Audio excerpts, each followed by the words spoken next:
आज मत बहुत भल लगे ये आसिके मत बहुत जन इनविटेशन देते बहुत जन ये करुले बट मोर जो सबुठू क्लोज जो रोचे हर्ट रे सेटा म्यूनिसिपालिटी हो या सबू जो आम ये करूँ क्लीन बलांगीर पाई से माने जो प्रयास करूँच जो मेहनत रोचे ताकू मु बहुत बहुत एप्रिशिएट करुँची आउर जो आज उत्साह थिला आम समस्ते गोटे एज अ फैमिली सब बेले काम करूँ स्टार्टिंग फ्रॉम म्यूनिसिपालिटी हो तापर आमर जिला परिषद हो डूडा हो डिस्ट्रिक्ट प्रशासन हो सबू ऑल पब्लिक लीडर्स तो समस्त यहाँ गोटे बहुत बड़ा उत्साह आपण मैंने भी देखिपारे मत बहुत भल लगे ये आसिके मु बहुत बहुत शुभेच्छा आउ बहुत बहुत धन्यवाद देछि आज ये जो उत्साह अच्छी आमे समस्ते मिसिके एज अ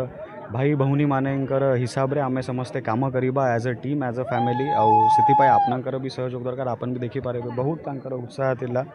मोर अलग प्रोग्राम भी थिला बट तांकर उत्साह जो कि मु एठी आसी छ मते बहुत बहुत भल लागे छ। Thank you. आज आम म्यूनिसिपालिटी रे राखी पूर्णिमा पालन करा जायछे एटा समस्त लागि गोटे गर्वर विषय खुशीर विषय जेहेतु आमर सब कर्मचारी तांकर कर्मतत्परता रे बलांगीर के पूरा सफा सुतरा रखुछन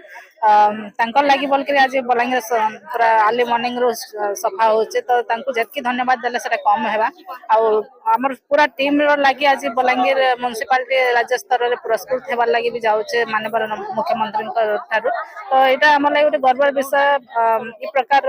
आमर जन निज निजर भितरे गोटे भल पाइबा अच्छे गोटे गोटे तमे बिलीफ अच्छे जे आमे समस्ते मिसिकरी बलांगीर के आहुरी आके नमा तो से बिलीफटा समस्त भितरे था भल पाइबाटा समस्त भितरे रहो आ बलांगीर म्यूनिसिपालिटी सब बेले आगे रहबा आ समस्त कोऑपरेशन रहले हम सब समस्त आज उपस्थित अछन जिलापाल ठारो आरंभ करके ईओ सर पीडीडा सर थिले हमर सब काउंसिलर अछन तो समस्त समागम रे करा जायछि तो आगामी दिन रे म्यूनिसिपालिटी आहुरी आके जबारे हमर आशा अछि।